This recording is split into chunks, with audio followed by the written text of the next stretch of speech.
जातीय प्रदेश अध्यक्ष बन जाए और हो सकता है राष्ट्रीय अध्यक्ष बन जाए। ये भारतीय जनता पार्टी में ही संभव है, किसी दूसरे दल में संभव नहीं। मैं आपके सामने खड़ा हूं, मैं अपने लोगों से कहना चाहता हूं, जो काम करेगा वो आगे जाएगा, जो बॉर्डर पर खड़ा होगा, जो भारत माता के लिए लड़ने का काम करेगा वो आगे जाएगा। आप में से कोई भी व्यक्ति ताकत लगाए पार्टी के लिए, मैं जिम्मेदारी लेता हूं कि उसके कंधों पर ताकत आएगी, उसके देश को चलाने की ताकत हमारी पार्टी देने का काम उसके हाथों में करेगी। आप आइए काम करिए, मैं तैयार हूं, मैं आपका नाम आगे बढ़ाने वाला हूं। लेकिन आप सोचो, क्या कांग्रेस पार्टी में संभव है? मैं पत्रकार मित्रों से भी पूछता हूं, कांग्रेस पार्टी में अगर किसी से पूछने जाओ कि भैया राहुल गांधी के बाद कांग्रेस पार्टी का खेवनहार, कांग्रेस पार्टी का नेता कौन होगा, तो लोग कह देंगे राहुल गांधी अगर बिहाव कर ले। अब तो बिहाव शायद हो ही नहीं 55-58 में, 55-58 में तो व्यवस्था बनती नहीं है, बनती है। हमारे गांव में तो कहते हैं धरौनो कर ला, धरौनो जानते हैं, ऐसा कर लेते हैं, बारात नहीं जाती। लेकिन अगर शादी नहीं हुई, शादी हो गई, जो बेटा बेटी होगा वो कांग्रेस की कमान संभालेगा। और अगर शादी नहीं हुई तो प्रियंका गांधी के जो बच्चे हैं वो देश पार्टी चलाएंगे, यही है ना? बोलो भैया, कोई व्यक्ति बता दे। समाजवादी पार्टी का अगला नेता कौन होगा? भैया के बच्चे बड़े हो जाएंगे, भैया बूढ़े हो जाएंगे तो समाजवादी पार्टी को चलाएंगे, यही है ना? बोलो भैया। और बाकी पार्टियों का हाल जानते हो, वो स्टालिन के बाद उदयनिधि आ गए, उसके बाद महाराष्ट्र में आप देख लीजिए, पूरी सीरीज बनी हुई है। पूरे देश में यही हाल है। केवल भारतीय जनता पार्टी है जो एक कार्यकर्ता को, सामान्य व्यक्ति को मंडल अध्यक्ष, बूथ अध्यक्ष लेकर राष्ट्रीय अध्यक्ष के पद तक पहुंचाने का काम करती, केवल भारतीय जनता पार्टी। मैं कह सकता हूं, हमारे गृह मंत्री जी, जिला अध्यक्ष, प्रदेश अध्यक्ष, राष्ट्रीय अध्यक्ष, गृह मंत्री नड्डा जी, जिला अध्यक्ष, प्रदेश अध्यक्ष, राष्ट्रीय अध्यक्ष, आज देश के सबसे बड़े नेता, ये केवल भारतीय जनता पार्टी। यही अंतर है सभी दलों में और भारतीय जनता पार्टी में। जो हमारे बुजुर्ग बैठे हैं बताएंगे, अगर किसी के घर में कोई खाकी हाफ पैंट मिल जाती तो जेल में डाल देते थे कि नहीं? और काली टोपी मिल गई तो और बड़ी जेल है, बेल्ट मिल गई तो और बड़ी जेल है। बंदूक का लाइसेंस रिन्यूअल कराने जाइए तो नसबंदी कराइए, याद है कि नहीं आए? बताइए जरा दादा बुजुर्ग लोग। अगर इंतकाम खतौनी लेने के लिए गए, कापी निकालनी है तो पहले नसबंदी कराइए। ये इमरजेंसी में होता है। और उस इमरजेंसी के समय जब संविधान को इन लोगों ने ध्वस्त कर दिया था, समाप्त कर दिया था, उस समय भारतीय जनता पार्टी के पूर्वजों ने तय किया था कि पार्टी नहीं, हमें देश चाहिए। जनसंघ को विलय करके देश को बचाने का काम किया था। जनता पार्टी में जनसंघ को विलय कर दिया था। भारतीय जनता पार्टी का सुनहरा इतिहास है। हमारे लिए देश प्रथम है और इनके लिए व्यक्ति प्रथम है। यही अंतर मेन है।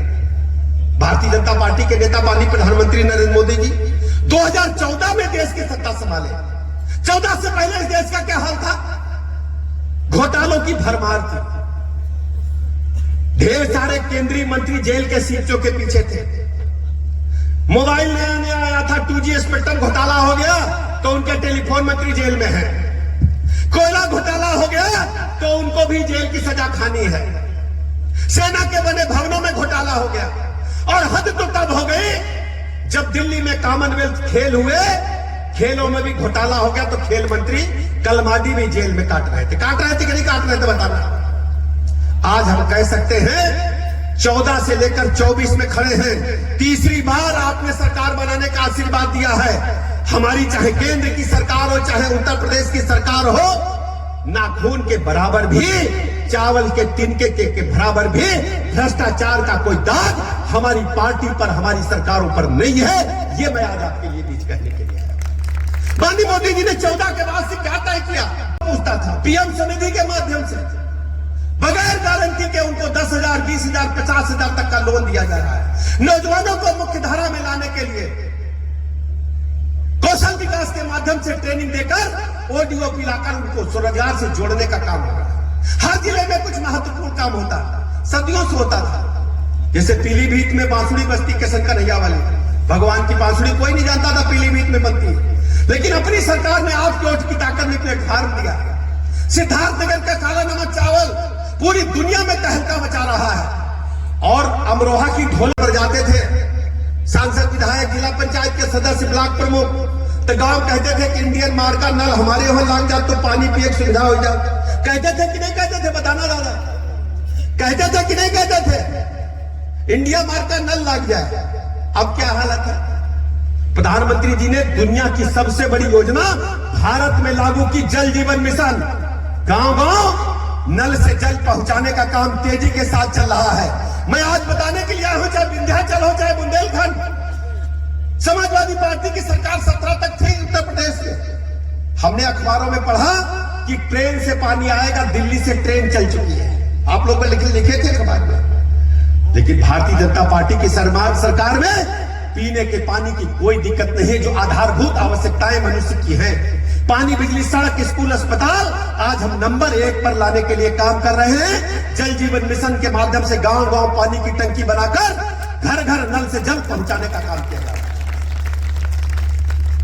बिजली के बारे में जो महत्वपूर्ण पहले विलासिता की बात थी, आवश्यकता है, इसी उत्तर प्रदेश में हमारे रिश्तेदार आते थे, जीजा फूफा आते थे, पूछते थे 32 दिन की है कि रात की। दादा गलत कर रहे हैं, बताना। सपा के शासनकाल में क्या हालत था बताइए? पूछते थे कि नहीं पूछते थे? जनरेटर चलता था। मिर्जापुर की गली हो चाहे मरिहान की गली हो चाहे चुनार की गली हो, दुकानें के सामने से निकलते थे तो जनरेटर का आधा किलो धुआं हमारे मुंह में जाता था कि नहीं जाता था? लेकिन अब जनरेटर गायब हो गए। जनरेटर का हैंडल ढूंढने नहीं मिल रहा है। 75 के 75 जिलों को बराबर बिजली देने का काम आपकी सरकार, आपकी वोट की ताकत कर रही है।